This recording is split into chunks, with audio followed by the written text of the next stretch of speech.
today's video, I'll be talking about the United Kingdom. United Kingdom is a very fantastic country. United Kingdom is a market that any exporter should be looking at for them to be able to export their product. The fact that the country have huge demand, about $747 billion in demand, is something that should make any individual to want to consider this country.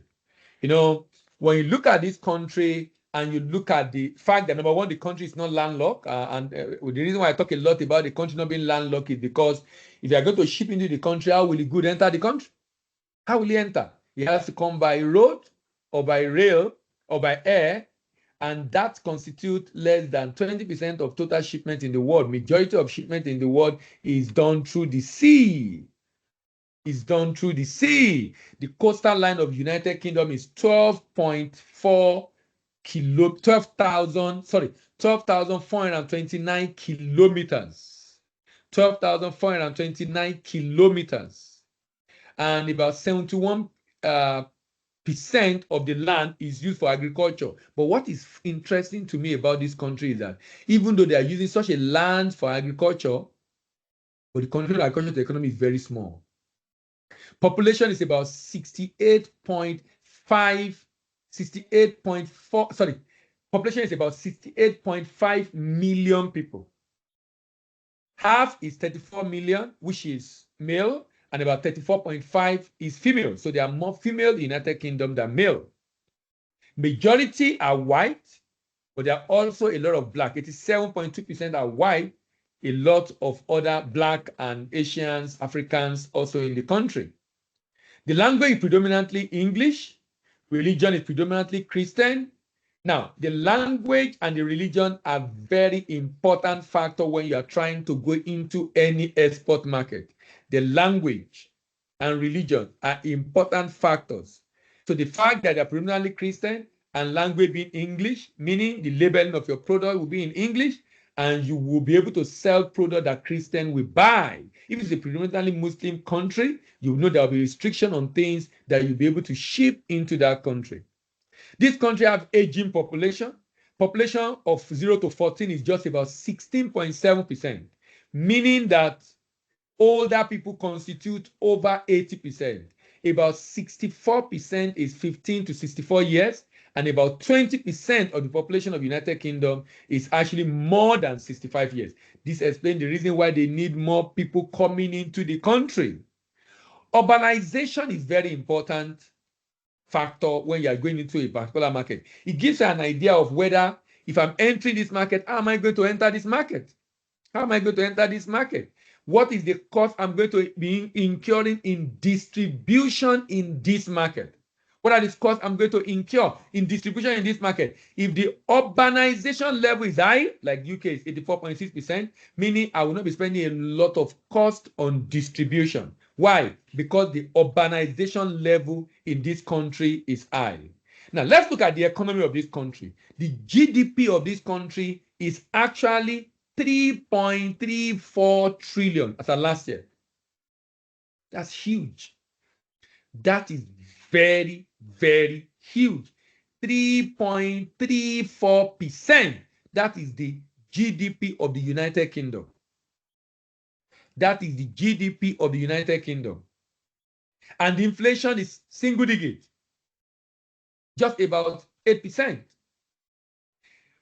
It's also a very good country for investment and shipment because the fish rating is AA-.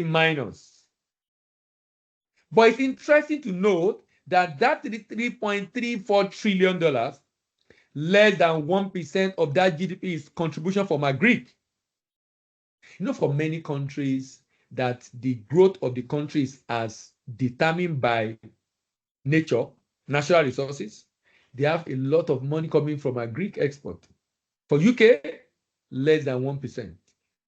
Meaning if you want to do business in this country, you will have to compete seriously in services because services is 72.8% and industry is about 17% of the country GDP. Consumption component. So the reason why it's a good place to sell fast-moving consumer goods is because the consumption component of the GDP is 61 7.8%.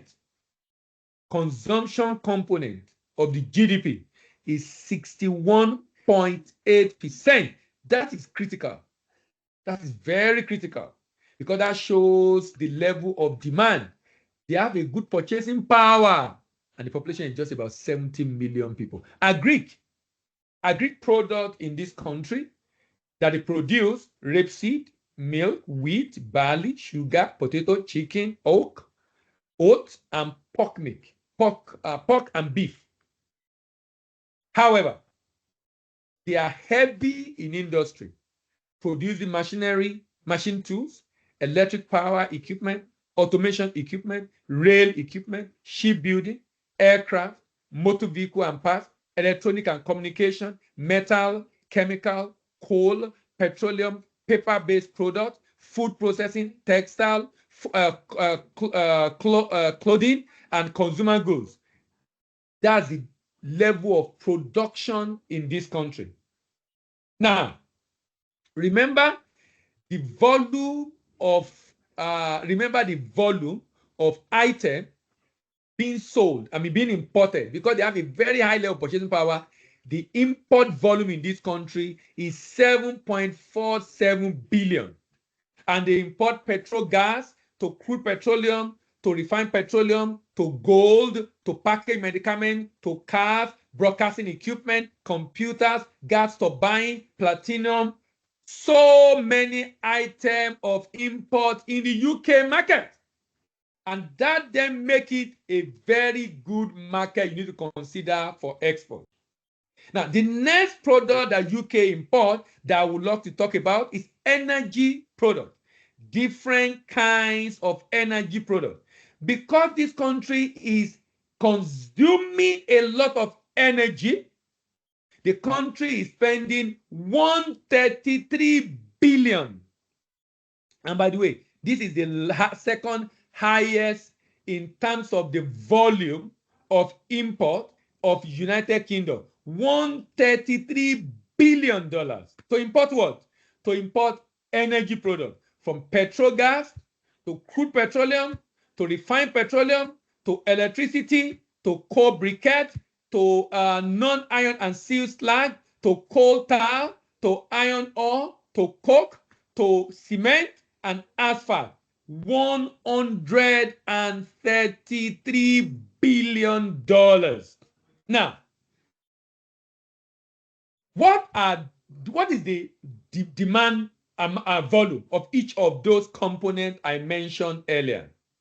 The highest on the list is petrol gas, followed by crude petroleum, followed by refined petroleum.